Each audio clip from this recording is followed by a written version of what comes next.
Olá, boa noite.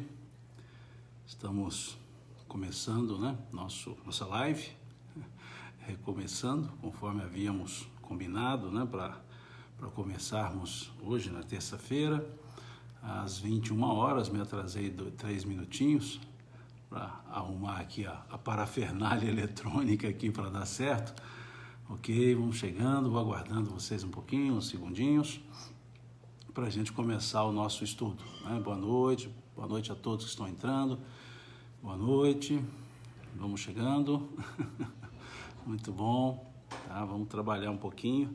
Nós passamos para esse horário das 9 horas, porque a maioria disse que era um horário mais adequado, menos complicado, vamos dizer assim. Então, por isso colocamos aqui nesse horário.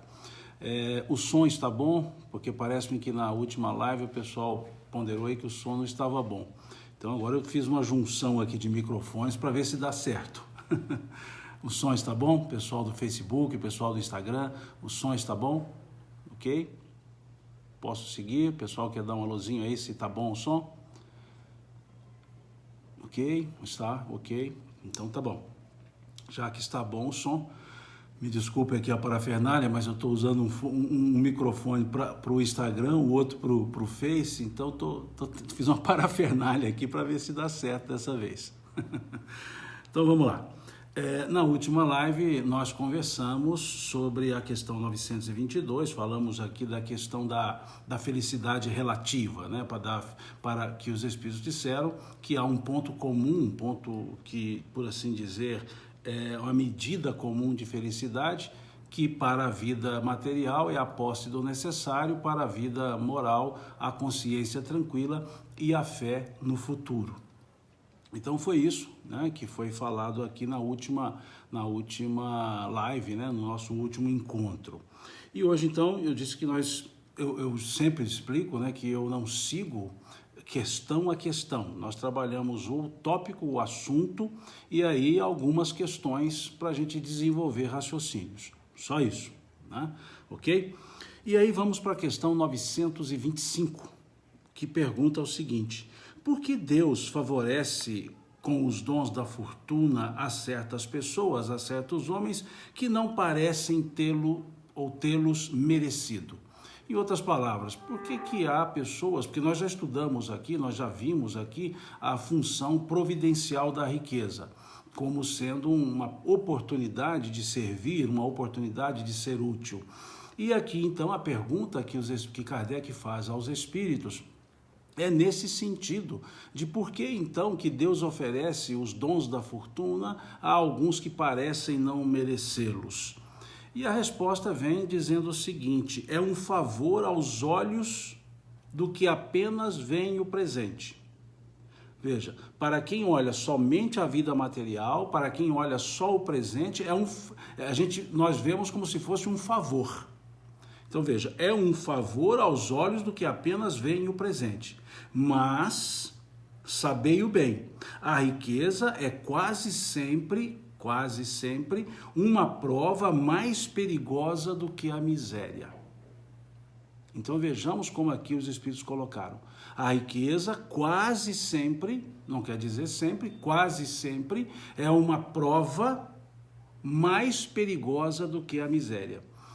Essa resposta nos leva a duas questões que nós já estudamos, que nós já analisamos em outros momentos, que são as questões 814 e 815 do Livro dos Espíritos. Então vamos dar um pulinho nessas questões 814 e 815 para nós podermos ver o que diz lá nesse sentido da prova da riqueza, da prova do poder.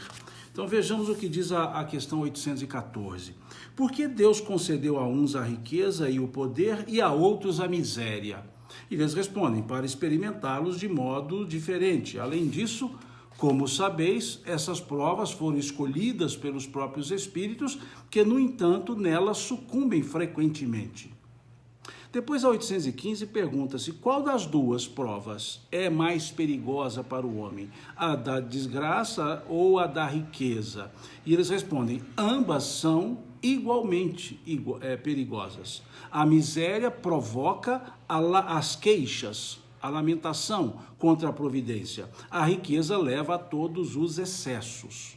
Então, quando aqui os Espíritos respondem na questão 925, que quase sempre a riqueza é uma prova mais perigosa do que a miséria, eles então nos remetem a essa questão 815 em especial, chamando-nos a atenção que a riqueza leva aos excessos. E quando observamos a questão 814, nós verificaremos, os Espíritos ali indicam claramente que são provas escolhidas pelos Espíritos. Ao dizerem que são provas escolhidas pelos Espíritos que se propõem a reencarnar, eles nos remetem à questão 258 do Livro dos Espíritos, que fala da escolha das provas, fala desse ato de escolha das provas. Então, nesse sentido, então, para essa questão 925, veja que nós demandamos a questão 814, demandamos a questão 815 e demandamos a questão 258, porque a questão 814 nos levou à questão 258. Totalmente amarradas essas questões, né? Muito amarradas essas questões. E aqui, então, nós vemos claro que a prova da riqueza, ela é perigosa. E os Espíritos dizem quase sempre. Por que quase sempre? Por que eles não disseram é sempre, mas quase sempre? Esse quase sempre nos remete ao capítulo 16, item 7 do Evangelho segundo o Espiritismo.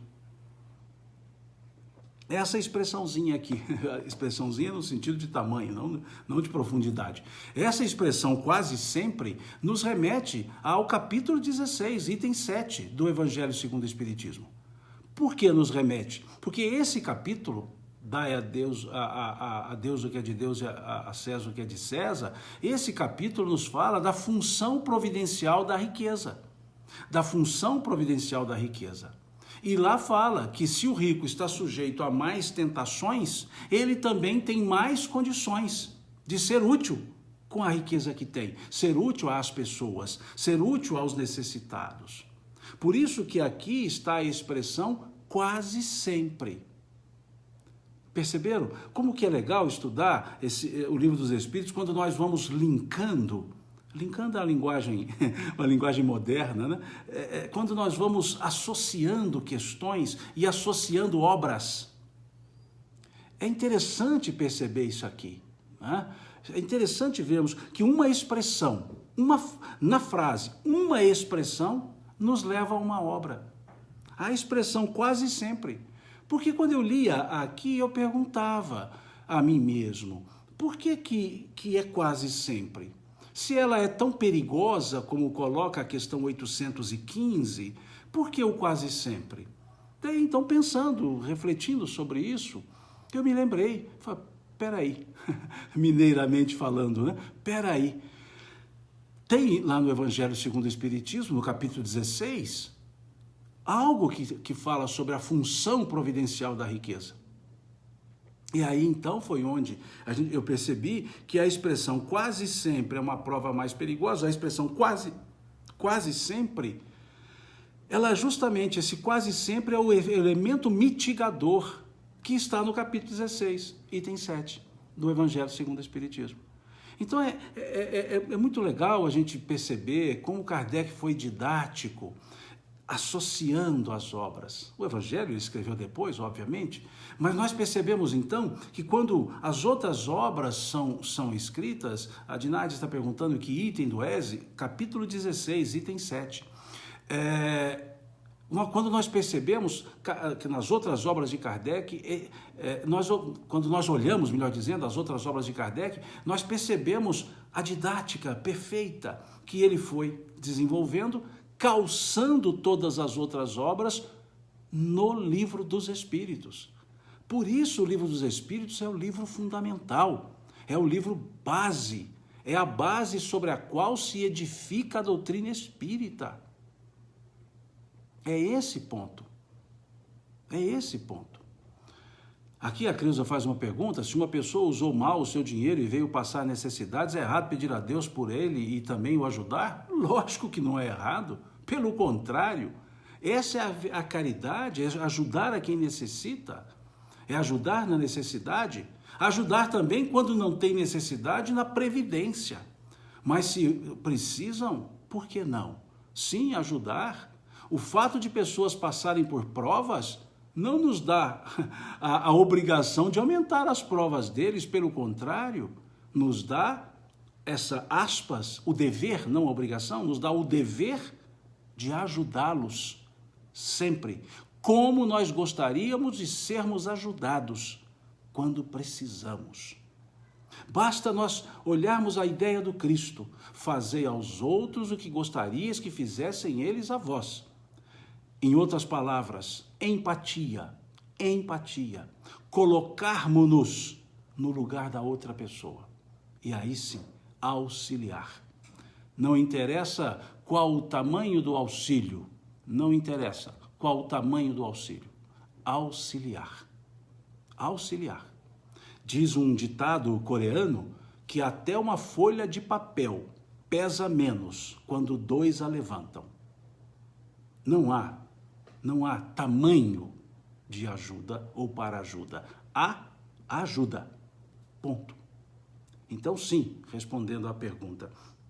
E voltando então à questão. A riqueza é uma prova séria, quase sempre de difícil vencimento. Mas, quase sempre, é porque ela também proporciona condições de auxiliar, materialmente falando, auxiliar mais. Essa é a função providencial que os Espíritos trazem lá no capítulo 16, no item 7 do Evangelho segundo o Espiritismo. Então é algo a pensar, é algo para se pensar. Então eu sugiro que para essa questão 925, observemos a questão 814, a questão 815, a questão 258 e o capítulo 16, item 7 do Evangelho segundo o Espiritismo. Aí nós temos uma real ideia do que é essa questão. A Tatiane coloca aqui: a riqueza é cega, nos torna materialistas normalmente. Isso me lembra, Tatiane, isso me lembra uma prece que está lá no livro A Luz da Oração. É um livro psicografado por Chico. E há uma prece chamada A Prece do Dinheiro. É interessante. É como se o dinheiro estivesse orando a Deus. E num determinado momento da prece, o dinheiro diz assim: eu não sou bom, não sou ruim, eu sou o que eu sou. O uso que fazem de mim é que dão aspectos de ruim. E aí ele diz assim: certa vez foi dito por ti, ó Jesus, dai a César o que é de César. E eles acharam que era a mim que tu assim se referia. Mas tu falaste do tributo e não de mim. Porque se me usam para armas, também me usam para hospitais. Então vejam que é esse o aspecto. As coisas em si não trazem um valor moral. A nossa forma de utilizá-las, o direcionamento que damos, é que dá o cunho moral ou não. Então, muito bem colocado, o dinheiro é cego. A riqueza no sentido por si, mas o uso que se dá. Então, nós voltamos lá a questões que nós já estudamos. Saber, isso está lá no capítulo 16, no item 7. O real uso, né, aquele que é rico no sentido pleno, ele sabe dar valor quando tem, sabe prescindir quando não tem e sabe abrir mão quando é necessário. É isso que está lá nesse capítulo 16, item 7. Então, sugiro essa leitura lá, né? Ok? E sigamos. Questão 926. Criando novas necessidades, a civilização não é fonte de novas aflições? Interessante essa pergunta. Isso pode nos remeter até aquela teoria, de certa forma, por alguns questionada, a teoria de Maslow, né? A forma que Maslow trabalhava, o que ele chamava de pirâmide das necessidades. As necessidades fisiológicas, as necessidades de segurança, estima, sociabilidade, autorrealização. Ele trabalhava numa pirâmide de 5 necessidades. E aqui a pergunta talvez caminhe nesse sentido. Veja, criando novas necessidades, a civilização não é fonte de novas aflições? Olhemos o passado. Olhemos um passado. Talvez no passado teriam-se menos necessidades, menos coisas. E aqui então pergunta se esse aumento das necessidades também não seria uma causa de aflições. E a resposta dos Espíritos ela é muito interessante. Eles dizem assim: os males deste mundo estão na razão das necessidades artificiais que criais para vós mesmos. Olha que coisa interessante. Os males desse mundo estão na razão das necessidades artificiais, fictícias, que nós criamos para nós mesmos. O que são necessidades fictícias, necessidades artificiais? O supérfluo, aqueles desejos puros e simples. Nós já falamos sobre isso em outro momento de estudo, em outra live, nós já falamos sobre isso. Essas necessidades fictícias. E eu gosto de sempre chamar a atenção para esse ponto de necessidade e desejo. Numa linguagem mais platônica, ele dizia assim, atribuem a ele, que certa vez ele foi concitado a apresentar a diferença entre necessidade e desejo. E Platão teria dito: durma no chão por 30 dias, passe a pão e água. Qualquer coisa além disso é desejo, dizia ele. A necessidade é dormir, onde é desejo. A necessidade é comer, o que é desejo. E numa linguagem não mais platônica, numa linguagem bem materialista, para separarmos necessidade e desejo, já disse isso aqui, é só nós entrarmos no supermercado. Entrarmos num supermercado e nós veremos o que é necessidade e o que é desejo. Tudo que estiver nas pontas de gôndola são desejos. E o que estiver lá no fundo são necessidades. Lá no fundo do supermercado é que estão os cereais, as proteínas, estão lá no fundo. Nas pontas de gôndola estão as guloseimas. É na ponta de gôndola que está o chocolate, que estão os doces, as bolachas, os gelados. Então eu digo assim, quando nós entramos no supermercado e começamos da ponta da gôndola para o fundo, nós começamos dos desejos para necessidades. E aí enchemos o carrinho de desejos. E quando chegamos lá no fundo não tem mais espaço para necessidade. Então, quando nós entramos no supermercado, a gente vai do fundo para frente, ou seja, vamos lá no fundo para as necessidades e vamos vindo ou chegando para frente para os desejos. Assim que as necessidades estiverem supridas, os desejos vão chegando. Então, eu gosto muito de usar esse exemplo lá do supermercado.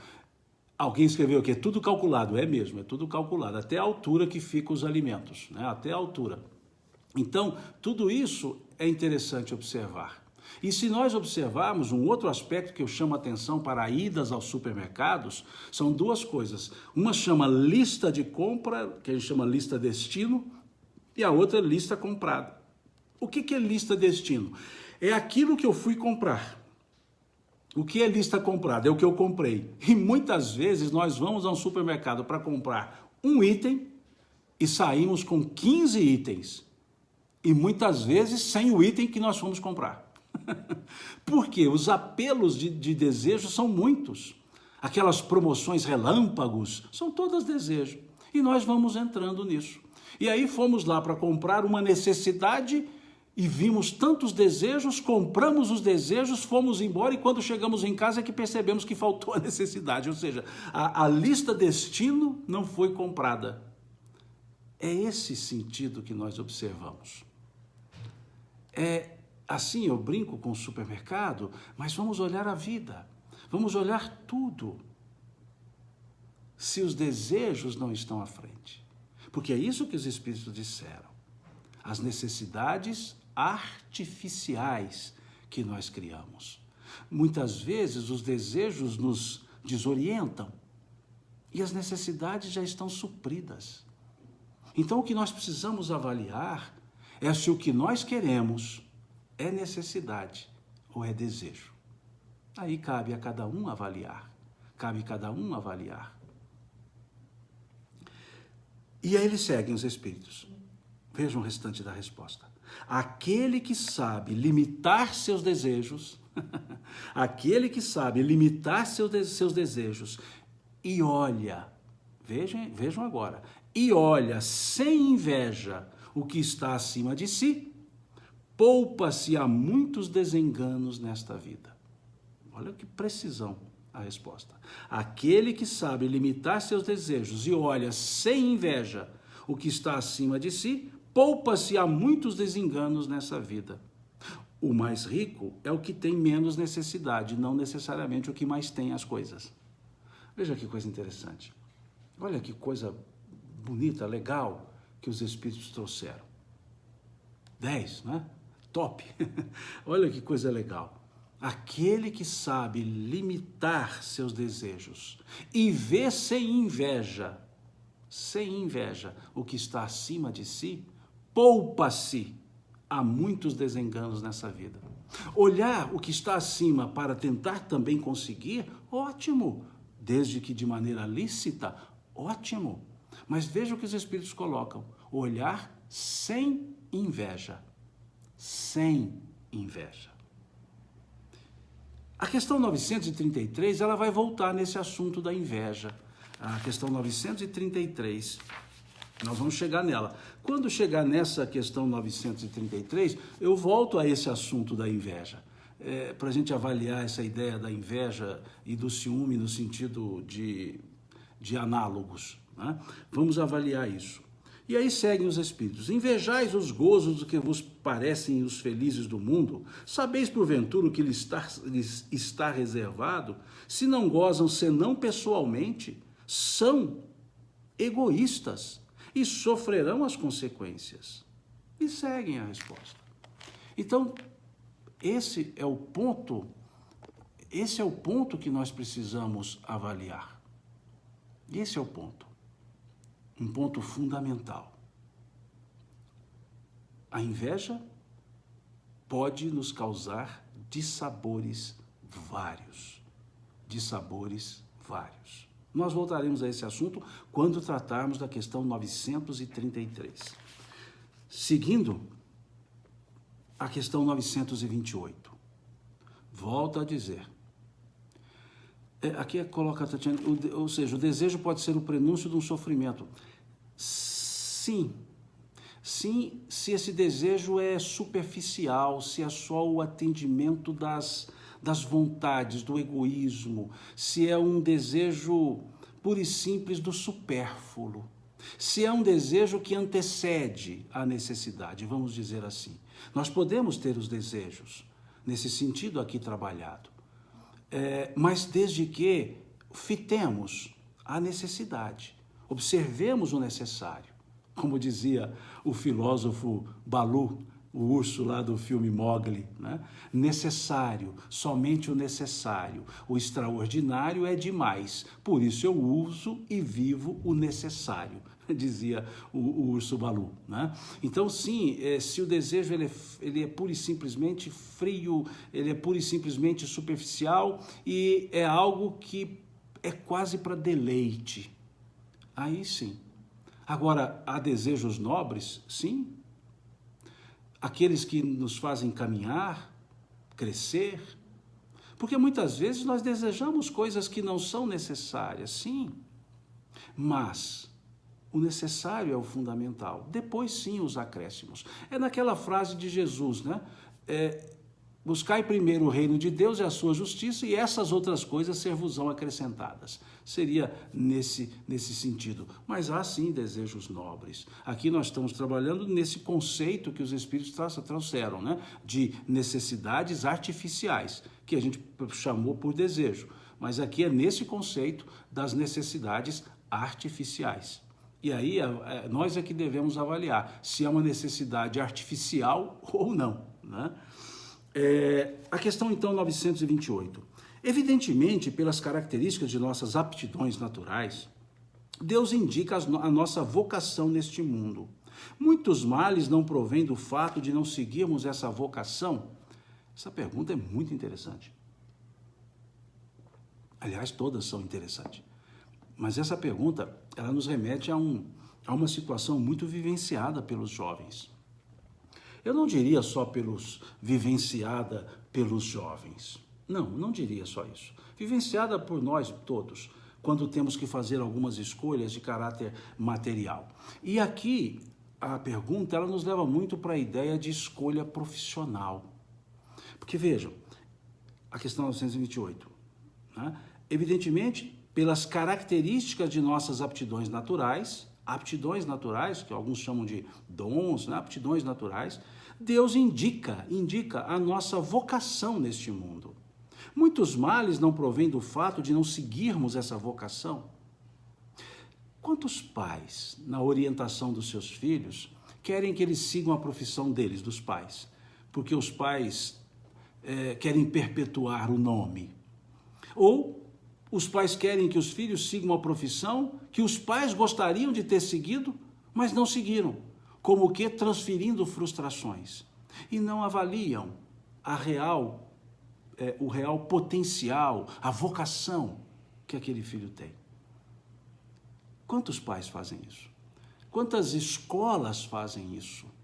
Quantas escolas criam fictícias necessidades e indicam, dizendo, olha, a profissão do momento é essa, a profissão do momento é X, é Y, e não pergunta qual a profissão da vocação daquela pessoa.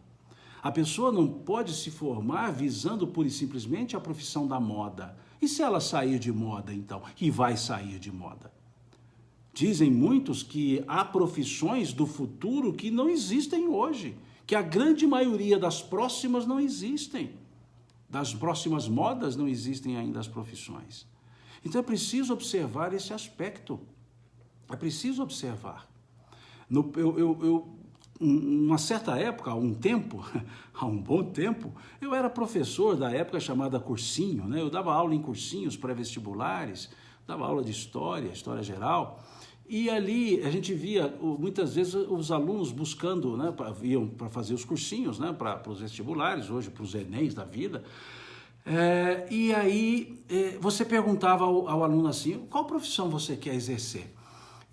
E aquele aluno que estava assim, decidido, ele dizia assim, eu quero fazer direito, engenharia ou medicina. O decidido, ele tinha 3 opções. E nenhuma tem a ver com a outra. Saúde, exatas, humanas. Ou ciências sociais, se quiserem. Mas vejam, agora o normal eram 5, 6 profissões. Por quê? Mas raramente a pessoa observava qual era a sua vocação. Não é o teste no sentido cartesiano, não é um teste cartesiano de aptidão, é uma sondagem intuitiva daquele talento colocado aqui pelo Expedito Gouveia, talento escondido. É uma vontade, é esse trabalho de perquisição interna. Então, vejamos a resposta dos espíritos. Quando perguntou se muitos males não provêm do fato de não seguirmos essa vocação. E aí vem aqui os espíritos dizendo, é verdade. Está parecendo um espírito mineiro, né? Nós mineiros é que temos hábito de começar uma frase, quando a pessoa pergunta, a gente começa assim, é verdade. Parece que é um espírito assim. É verdade. E muitas vezes, os espíritos dizendo, e muitas vezes são os pais que por orgulho ou avareza desviam seus filhos do caminho que a natureza lhes traçou, comprometendo-lhes, assim, a felicidade. Serão responsabilizados por isso. Olha que coisa interessante. Claro, a maioria das pessoas, ou a totalidade das pessoas, tem dons diversos, pode ter mais de um. O que nós temos que observar aqui é seguir essa ideia, é seguir esse dom, essa vocação interior. Para o magistério, a comunicação, veja, são vários caminhos. Há pessoas que são excelentes comunicadoras e pode então ir para áreas diversas da comunicação, não necessariamente docência, escrevem muito bem. Há pessoas que gostam disso, uma criatividade enorme. Quantas áreas tem para a criatividade, para esse campo? Há pessoas que são assim focadas, são pessoas que tem um raciocínio lógico, matemático. Quantos campos tem para esse tipo de trabalho? Há pessoas dadas a auxílio, a servir, a serem úteis. Quantos campos de trabalho nós temos para isso? Então não é uma profissão chamada A, B ou C. É um campo de trabalho. É esse perfil que nós precisamos buscar, esse campo, um campo de atuação, e não necessariamente a profissão. Eu disse aqui, uma vez nós já falamos sobre isso, eu dei exemplo aqui de pessoas conhecidas, de alunos, que no final de um curso, já quase concluindo, já na fase do trabalho de conclusão de curso, do TCC, procuraram outro curso, porque entenderam que tinham mais aptidão, tinha mais a ver com ele, com a pessoa. Então é muito interessante isso. Eu sugiro a leitura de um livro psicografado pelo Raul Teixeira. O livro chama-se Cântico da Juventude. É um livro escrito por um espírito desencarnado ainda jovem, e ele chamado Ivan de Albuquerque, e esse espírito escreve esse livro para os jovens e para todos nós, os pais principalmente, e chama-se Cântico da Juventude. E lá são capítulos, e um deles diz assim: o jovem e as profissões. O jovem e o namoramento, o jovem e a família, o jovem e é interessante. E lá, num determinado campo, uma determinada altura do texto, o espírito Ivan de Albuquerque, ele diz assim: trabalhar feliz é razão para viver feliz. Trabalhar feliz é razão para viver feliz. Então observemos isso, que é o que está aqui. E essa questão 928, ela nos leva à questão 862, que nós já lemos aqui, já estudamos aqui essa questão 862, quando fala da questão do sucesso. Diz assim: há pessoas que nunca obtêm sucesso em coisa alguma e que parecem perseguidas por um mau gênio em todas as suas ações. Não se pode chamar isso de fatalidade? E eles respondem: a fatalidade, se assim quiseres chamá-la, mas decorre do gênero de existência escolhida. É que essas pessoas quiseram ser provadas por uma vida de decepções. Agora, o campo mais interessante da resposta: resulta-se muitas vezes do caminho falso que tomaram, em desacordo com as suas inteligências e aptidões. Então veja o que diz a questão 862, que muitas vezes esses insucessos, parece que nada dá certo, é porque nós fizemos seguimos um certo caminho, dizem os espíritos, um caminho falso que tomaram em desacordo com suas inteligências e aptidões. Então é muito interessante isso. Mas Simão, podem perguntar, mas eu não consigo muitas vezes desenvolver o que eu gostaria. Eu gostaria de uma certa área da profissão, mas eu não consegui ainda, não tive oportunidade, não tive condições. Então, pensemos de uma outra forma. Podemos não fazer o que nós gostamos. Observemos. Podemos não fazer o que nós gostamos, mas precisamos gostar do que fazemos. Isso é fundamental.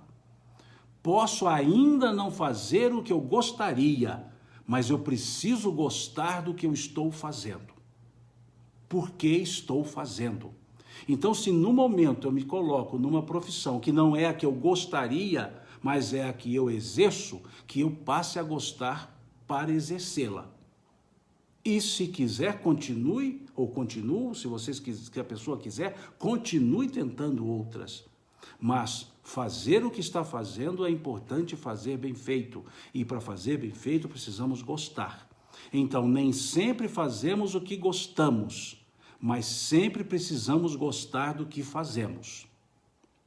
Gravemos esse trocadilho, se assim quiserem chamar. Guardemos o trocadilho, se assim quiserem chamar. Nem sempre fazemos o que gostamos, mas precisamos gostar do que fazemos. Por que estamos fazendo? Ponto. Então, observemos esse aspecto aqui, não é o foco delongar nesse assunto, Mas é importante nós observarmos esse ponto que os Espíritos trazem e que muita gente dá um valor secundário a essa questão da vocação, de sondar a vocação, de respeitar a vocação. Poucas pessoas dão ideias a isso. E, infelizmente, muitas escolas entram nesse rodão de ensinar as profissões da moda e não aquelas que têm a ver com a vocação das próprias pessoas. Infelizmente, temos muito disso ainda. Né? Mas então voltemos à pergunta e à resposta. Evidentemente, pelas características de nossas aptidões naturais, Deus indica a nossa vocação neste mundo. Muitos males não provêm do fato de não seguirmos essa vocação? E a resposta veio, é verdade. E muitas vezes são os pais que, por orgulho ou avareza, desviam seus filhos do caminho que a natureza lhes traçou, comprometendo-lhes assim a felicidade. Serão responsabilizados por isso. É uma pergunta clara, uma resposta clara. Certo? Acho que a gente pode olhar a vida com outros olhares, né? Nesse sentido. Ok? Deixa eu ver o horário aqui para ver se já está chegando próximo da 1 hora limite que nós temos no Instagram. É isso? Sim, Tatiana, é muito sério isso sim. Né? A gente precisa sondar muito. E se tiver que recomeçar, recomecemos. Outra profissão, recomecemos. Né? Eu já fiz isso. Né? E assim, me realizo na profissão que eu tenho. Né? A docência, a advocacia, é o que eu gosto, me sinto bem. Né? E é razão para a gente se dedicar. Né? Felizmente, muitas pessoas assim fazem.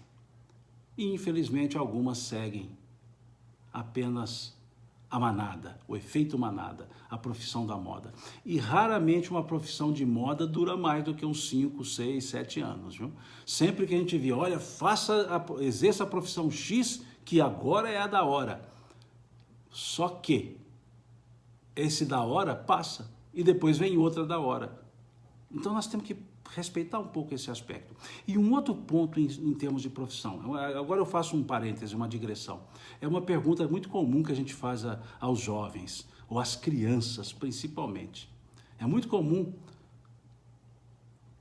chegarmos para as crianças e dizermos assim, o que você vai ser quando crescer? Olha a pergunta. O que você vai ser quando crescer? Se a criança for perspicaz, ela vai responder assim, gente grande. Por que ela vai responder gente grande? Porque quando nós perguntamos o que você vai ser quando crescer, na verdade nós queremos perguntar que profissão você quererá exercer. E quando perguntamos o que você quer ser, nós estamos dizendo que mais vale a profissão do que a própria pessoa. Mais vale a profissão do que o ser humano. É como se eu dissesse, você vai ser alguém se exercer a profissão X. E não, desculpem-me, mas eu não posso dizer eu sou profissional. Eu digo eu sou ser humano e trabalho com profissionalismo. Profissionalismo é a minha forma de trabalhar, mas eu sou um ser humano. Eu não sou um advogado, eu não sou um professor. Eu sou um ser humano que exerço a advocacia, eu sou um ser humano que exerço a docência. E eu sou um ser humano docente, ou advogado, não interessa, eu sou um ser humano. Eu não posso valorizar alguém pela profissão que ela exerce, mas pela pessoa que ela é. Não existe profissão mais importante, menos importante, que tem mais status, menos status, a sociedade confere isso, mas a essência não. Então substituamos essa pergunta, não perguntemos a ninguém o que você quer ser quando crescer, quando quisermos perguntar que profissão você quererá exercer. Porque o que todos deveremos querer ser, pessoas de bem, seres humanos de bem, seres humanos respeitosos, seres humanos honestos. Isso sim é ser. O restante é ter. O restante é status. Não há indignidade em nenhuma profissão. Muitas vezes há pessoas que a exercem ou as exercem indignamente. Mas não é a profissão que faz o ser humano. É o ser humano que enobrece a profissão pela nobreza do seu próprio caráter, pela nobreza do que a pessoa é. Uma pessoa nobre de caráter, ela também trabalhará com profissionalismo, porque ela se dedicará a ser bom profissional, tal qual se dedica a ser boa pessoa. Isso é importante nós mostrarmos para os nossos filhos. É importante mostrarmos isso. Ele nunca, ou eu, ou ninguém, nunca seremos, não deveremos ser profissionais. Deveremos ser seres humanos que trabalhamos com profissionalismo. O que é trabalhar com profissionalismo? Com dedicação, com perícia, com conhecimento, com esforço, com atenção, com utilidade, com envolvimento, com aprimoramento. Isso é trabalhar com profissionalismo. Com espírito de ser útil. Isso é trabalhar com profissionalismo. Mas isso faz quem já é uma pessoa. Porque quem é profissional só trabalha com interesses pessoais. Desculpe-me por ter aberto esse parêntese. Desculpe-me. Não vai aqui aquela feição paisão que muitos alunos somos professores quando nós resolvemos deixar um pouco a matéria de lado e falar sobre vida. E aí alguns brincam assim, agora é a sessão paisão, né? Acaba sendo a sessão paisão. Mas me desculpem, não quis dar esse tom e peço mesmo que me desculpe por ter aberto esse parêntese e chamado a atenção para esse aspecto. É que há coisas que caem no jargão comum, e a gente não percebe o que a gente está falando. Muitas vezes nós proferimos uma frase e não percebemos o que quer dizer aquela frase. Ficamos apenas repetindo. Jocosamente, papagaio de pirata, né? Fica só repetindo. Então, que pensemos muito bem antes de emitirmos certas frases, porque elas trazem conceitos, e alguns dos conceitos não são úteis, não são bons, ok? Desculpe-me, não vejo aqui nenhum moralista, pelo amor de Deus. Não tenho capacidade de dar lição de moral nem a mim mesmo, nem para mim. Eu mais erro do que acerto. Mas há coisas que nós precisamos enxergar e divulgar. Fácil? Não, mas é o que precisamos avaliar, certo? Vamos seguindo? Questão 928A. Eu achei essa questão muito interessante. Eu até não ia trabalhá-la por ser um desdobramento, mas eu achei interessante. Pergunta aqui Kardec, com base nessa ideia de seguir as vocações, e aqui então Kardec pergunta, então considerais justo que o filho de um homem altamente colocado no mundo fabrique tamancos, por exemplo, desde que tenha aptidão para tanto? Ou seja, então quer dizer que uma pessoa que tem uma condição de desenvolver um outro trabalho, porque o pai lá, a família é bem colocada, ele vai fazer algo só porque tem vocação, algo que não seja tão grande? E os Espíritos respondem. Eu gostei foi da resposta. A resposta foi assim, toma. A resposta foi assim, não se precisa cair no absurdo, nem exagerar coisa alguma. A civilização tem suas necessidades. Por que o filho de um homem altamente colocado, como dizes, haveria de fabricar tamancos se pode fazer outra coisa? E aí eles vêm com a resposta. Poderá sempre tornar-se útil na medida de suas faculdades, desde que não as aplique em sentido contrário. Então, se ele é filho de um grande empresário, que seja também um empresário, mas um empresário que seja útil, que auxilie as pessoas. Se ele auxiliar mais fazendo tamancos, vai fazer o tamanco, ou os tamancos. Mas ele não precisaria assim fazer se ele aplicar a sua diligência naquela coisa maior, que ele poderá ser mais útil ainda à sociedade. É isso que eles estão dizendo. Poderá sempre tornar-se útil na medida de suas faculdades, desde que não as aplique em sentido contrário. no sentido exclusivista, individualista. Assim, por exemplo, aqui puxa a orelha. Assim, por exemplo, em vez de um mau advogado, talvez pudesse ser um bom mecânico, e etc. E assim, em vez de um mau mecânico, poderia ser um bom advogado. E é assim que nós temos que pensar. A pessoa é um comerciante, por natureza, vende facilmente as coisas, tem uma capacidade de venda muito grande. E aí exige que essa aptidão seja direcionada, porque o pai acha que comerciante não teria status, então ele vai ser médico. E o seu pendor é comerciante, ele vai ser médico, um médico comerciante. Ele vai ser advogado, um advogado comerciante. Ele vai ser mecânico, mecânico comerciante.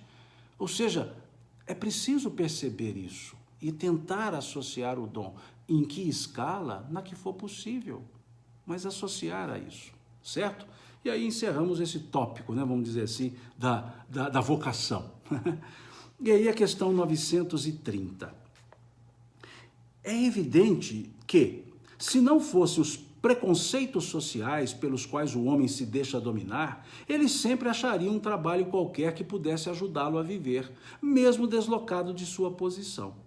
Mas, entre os que não têm preconceitos, ou os que põem de lado, não há pessoas que estão impossibilitadas de prover as suas necessidades em consequência de moléstias ou outras causas independentes de sua vontade?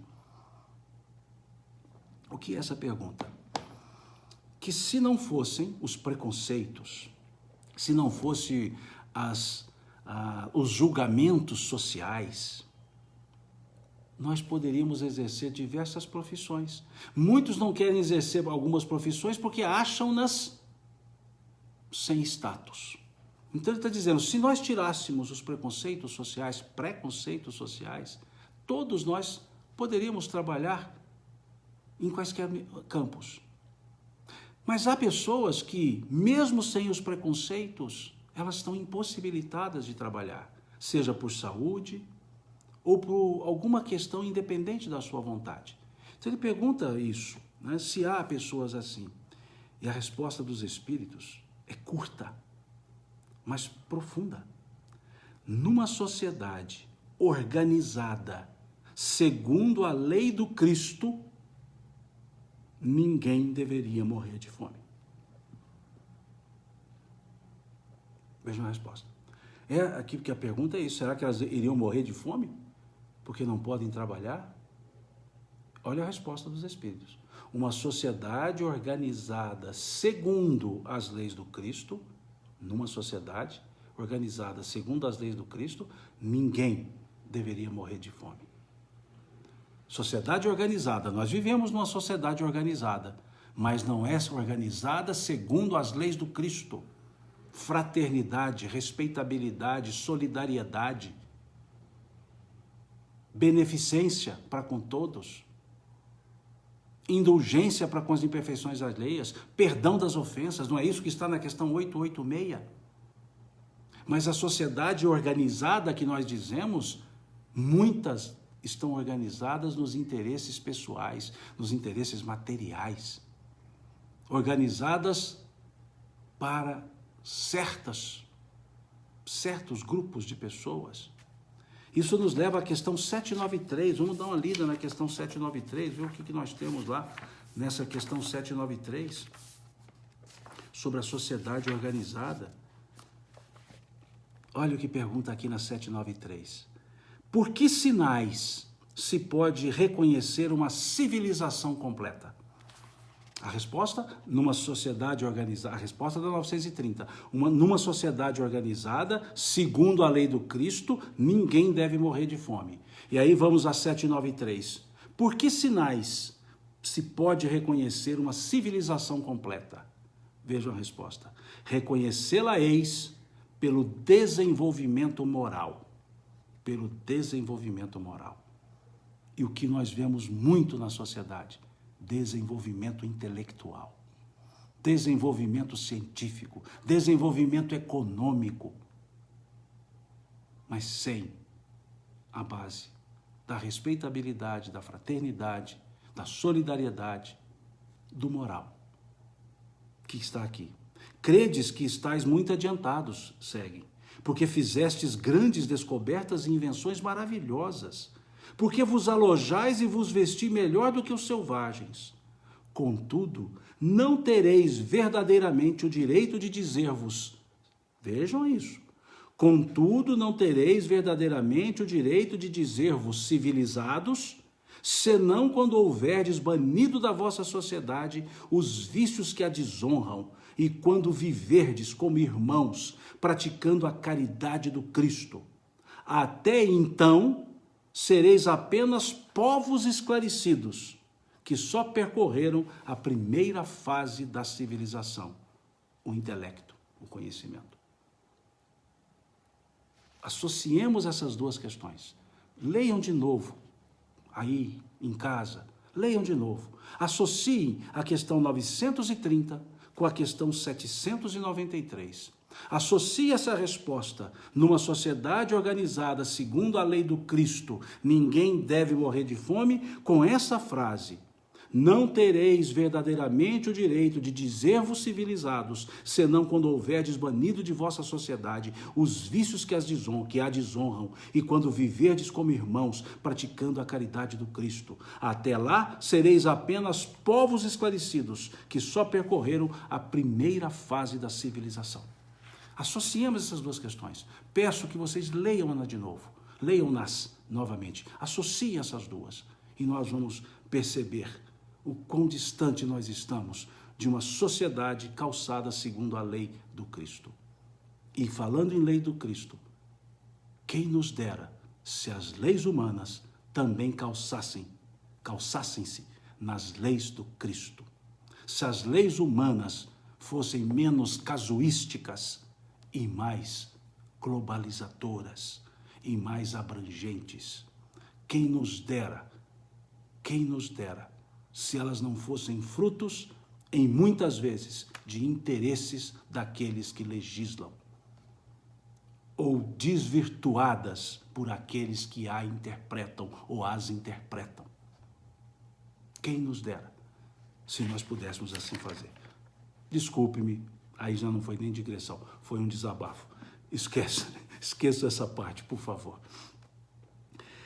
Bom, acho que o tempo não vai nos permitir mais uma ainda. Questão 931. Por que na sociedade as classes sofredoras são mais numerosas do que as felizes? Por que na sociedade as classes sofredoras são em número maior do que as felizes? Eles respondem: nenhuma é perfeitamente feliz. Pois o que julga ser felicidade de muitas vezes oculta pungentes aflições. O sofrimento está por toda parte. Entretanto, para responder a teu pensamento, direi que as classes a que chamas sofredoras são mais numerosas porque a terra ainda é de expiação. Quando houver transformado em morada do bem e de espíritos bons, o homem deixará de ser infeliz e ela será para ele o paraíso terrestre. Acho interessante as respostas que os espíritos dão, a inteligência das respostas. Eles começaram respondendo o não perguntado. Vejam, eles começaram respondendo o não perguntado. Porque a pergunta foi, por que as classes sofredoras são em número maior do que as felizes? E eles já começam respondendo dizendo, nenhuma é perfeitamente feliz, pois o que julga ser felicidade muitas vezes oculta pungentes aflições, o sofrimento está por toda parte. Eles como que targiversaram, como que desviaram o assunto, mas não.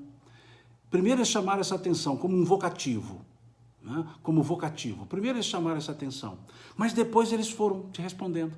E disseram assim, entretanto, para responder teu pensamento, como se dissessem, tudo bem, você fez essa pergunta, eu vou responder, mas o mais importante é o que eu disse antes, é mais ou menos isso que eles estavam dizendo. Para responder o teu pensamento, direi que as classes a que chamas sofredoras são mais numerosas porque a terra é um lugar de expiações, provas e expiações. Isso nos leva ao capítulo 3 do Evangelho segundo o Espiritismo, que vai tratar dos mundos. Meu reino não é deste mundo, vai tratar dos mundos. E vai mostrar a caracterização do mundo de provas e expiações.